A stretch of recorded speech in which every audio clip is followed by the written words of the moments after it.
కాబట్టి పాటలు పాడుకోవాలి, మనం దేవుణ్ణి స్తుతించాల. నాకు అనిపిస్తుంది ఆ పౌలు శీల పాపం చెరసాల్లో పడ్డారు ఆ రాత్రి. ఆ చెరసాల్లో పడ్డప్పుడు ఆ పౌలు శీల వాళ్ళు పాటలు పాడారంట. అసలు పాటలు ఎలా వస్తాయి చెప్పండి? అక్కడ మనం చూస్తే వాళ్ళని భయంకరంగా కొట్టారంటండి. భయంకరంగా కొట్టి, దెబ్బలు కొట్టి, రోడ్ల మీద ఈడ్చుకొని వెళ్ళారు వాళ్ళిద్దరిని.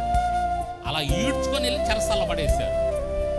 ఒంటి నిండా గాయాలు, ఆ బొండలు బిగించారు ఆ చేతికి ఈ చేతికి, అవి కథలో కాళ్ళకి. ఆ విధమైనటువంటి పరిస్థితుల్లో పాటలు పాడారేంటి వాళ్ళు అని ఆలోచన చేస్తే దేవుడిచ్చేటటువంటి సమాధానం ఏంటంటే, అబ్బాయి ఆ రాత్రి వారు పాటలు పాడబట్టే నా కృప దిగింది అంటాడు. దేవునికి స్తోత్రం. ఏం జరిగిందో తెలుసా? ఆదిమ సంఘంలో, మన ఆదిమ సంఘంలో మొట్టమొదటి సంఘంలో జరిగిన గొప్ప కార్యం అది.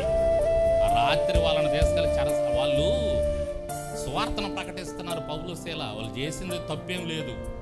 ఆ తర్వాత ఒక అమ్మాయికి దెయ్యం పడితే దెయ్యం వదిలిచ్చారు.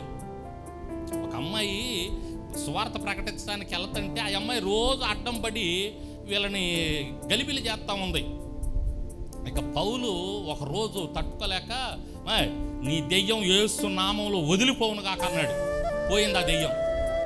ఆ అమ్మాయి సోది చెప్పిద్ది. ఇది దెయ్యాల యొక్క శక్తి అన్నమాట, సోది చెప్పడం. ఆ సోది చెప్పడం వల్ల అనేక మంది వస్తున్నారు ఆ అమ్మాయి దగ్గరికి. వాళ్ళ అధికారులకి ఈ అమ్మాయి ద్వారా బాగా లాభం వస్తుంది. అది పోయింది. వాళ్ళు వెంటనే వెళ్ళిపోయి అక్కడ అధికారులకు చెప్పారు, ఇదిగో పలానా యూదునంట మనం రోమిలో ఇక్కడికి వచ్చి గలిబిలి చేస్తున్నాడు అనగానే ఇక వాళ్ళందరూ వచ్చి, రోమా అధికారులు వాళ్ళందరూ వచ్చి పౌలు శీలను తీసుకెళ్ళి పాపం జైల్లో పడేస్తారు. అమ్మాయి జైల్లో పడేస్తే బాగా కొట్టి బుద్ధి అది ఉంటుంది. 16వ అధ్యాయం ఉంటుంది చూడండి, అపోస్తల కార్యం గ్రంథంలో. తర్వాత ఉంటుందిలే డెఫినెట్గా అక్కడ. దేవునికి స్తోత్రం. బాగా కొట్టి తీసుకెళ్ళి చెరసాల్లో పడేస్తే అక్కడ మనం ఆశ్చర్యపోవలసిన